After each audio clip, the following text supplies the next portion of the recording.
On démarre tout de suite avec le 4e épisode de Rise and Unity.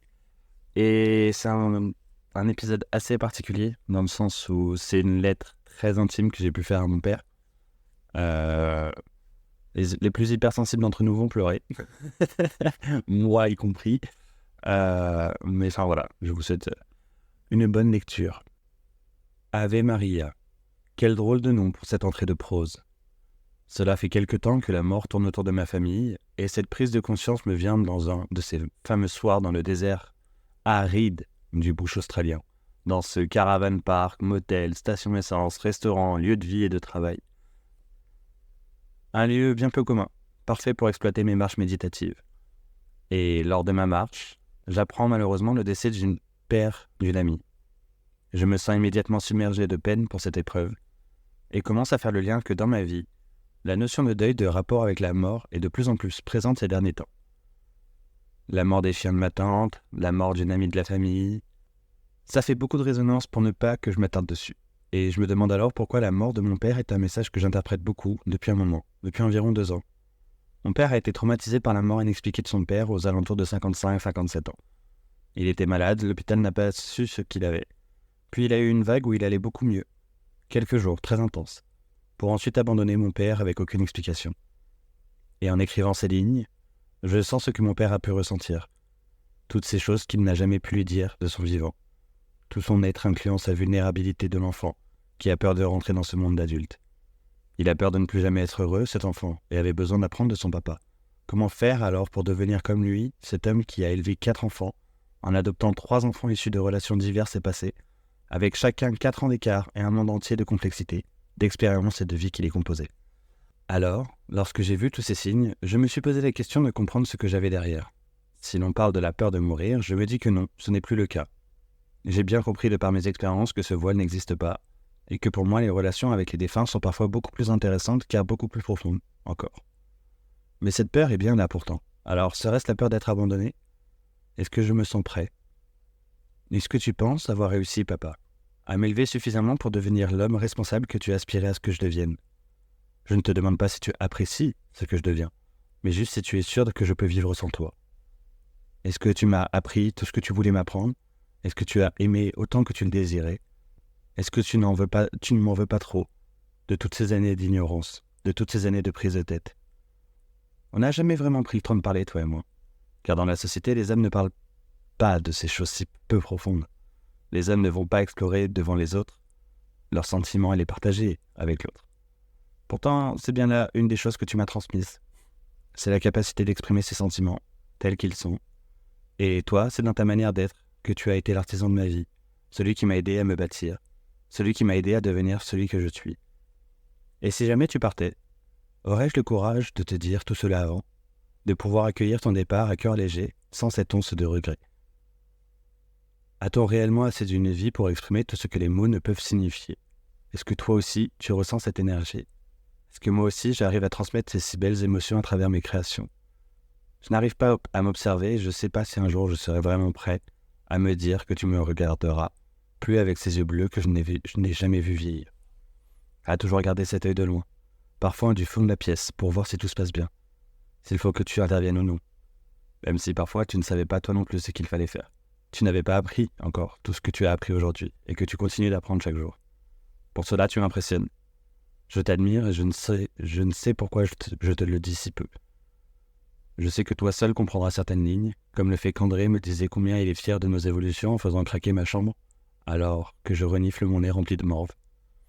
Ça serait tout de même ironique que ce soit moi qui meure de mon expérience, de mon envie de te dire toutes ces choses que je ressens au fond de moi, mais qui en réalité se perçoivent lorsque l'on vit et partage des moments ensemble, connectés, sans se soucier du reste, et à profiter ensemble, avec pour seule notion un moment hors du temps, où les lumières brillent plus que n'importe quelle ville, où les rires et les émotions sont décuplés, ce royaume du souvenir que parfois, en tant que bons nostalgiques, nous nous empressons d'aller explorer en rentrant dans notre monde, dans notre musique. Si tu savais comme je suis fier de t'avoir rejeté et vécu cette expérience familiale avec toi, on ne pouvait choisir mieux vu la profondeur de l'apprentissage que tu m'as laissé, ainsi que des ressources dont je fais mienne aujourd'hui. Alors aujourd'hui, j'ai encore la chance de te dire tout cela, et bien plus encore. Un peu en avance, un peu en retard. Je te souhaite un joyeux anniversaire, je t'aime fort, et il te dit à très vite pour ces fameux moments, ces partages hors du temps.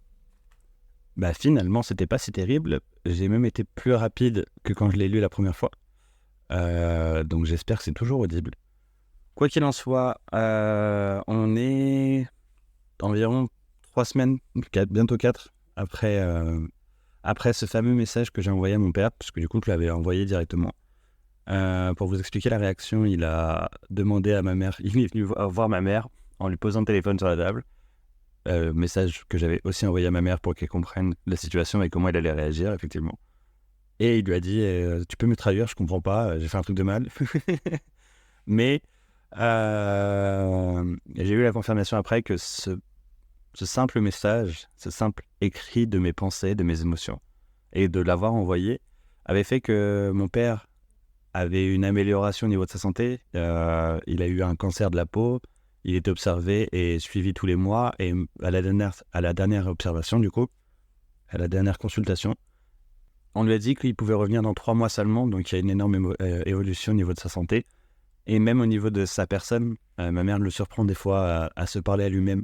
Genre, il va dire quelque chose et potentiellement se dire « Bah non, faut pas dire ça. » J'ai balancé le nom normal. Qu'est-ce que tu fais, nanana, pour ne pas dire le prénom cette fois. Et du coup, c'est très drôle à voir. C'est très drôle à avoir ce ressenti. Après, je ne suis que à 16 000 km, je ne l'ai pas revu, j'en ai pas parlé avec lui, donc je verrai quand je vais rentrer. Ça sera une de mes surprises quand je vais rentrer. Autant moi, je vais avoir changé, autant certaines personnes que j'apprécie et qui visiblement m'apprécient aussi sont en train de changer, donc j'ai hâte de voir tous ces petits changements. J'ai d'ailleurs un ami qui est parti, qui est rentré avant moi, que j'avais rencontré à Brisbane du coup. Et cet ami m'a dit, mais en fait, je suis rentré, tout le monde a changé, tout le monde s'est remis au sport, tout le monde fait attention, tout le monde a un rythme de vie différent, enfin, comme si il était rentré dans un multivers, il me disait. Donc, j'avoue qu'il m'a... j'ai pris quand même cette croyance et ces anecdotes en mode... Je sais pas comment ça va être quand je vais rentrer, parce que j'y pense de plus en plus. J'ai de plus en plus envie de rentrer. Je me laisse maximum 9 mois en Australie pour vraiment une nouvelle naissance symboliquement, parce que ce chiffre est très intéressant. Et on verra. On verra ce que ça va donner. Donc, en tout cas, exercice très intéressant, très difficile de pouvoir faire une lettre et de dire à son père ou à sa mère, peut-être, tout ce qu'on aimerait lui dire, enfin toutes ces choses que une fois arrivé à l'enterrement on dit j'aurais aimé lui dire ça avant, j'aurais aimé qu'il me dise qu'il est fier de moi, patati patata, et toutes ces choses que l'on sait au fond de nous mais qu'on ne veut pas faire face, qu'on est dans le déni. Bah peut-être que s'autoriser à les vivre et à les dire. Alors certes c'est un exercice difficile, très intense émotionnellement. Cet exercice m'a d'ailleurs achevé pendant 3 jours je crois. Après, l'autre podcast, il est 2 ou 3 jours après, mais j'ai dormi énormément, histoire de récupérer de cet exercice émotionnel. Donc, exercice compliqué, mais si ça vous intéresse, je peux potentiellement le reprendre et essayer de l'amener avec des questions pour que vous puissiez le faire vous aussi. Donc, n'hésitez pas à me dire, envoyez-moi un message, envoyez-moi un mail à rise.n.unity.off@gmail.com. Je mettrai l'adresse en description de toute façon. Mais enfin voilà. Voilà pour le jour 11 de mon écriture du coup. Ave Maria.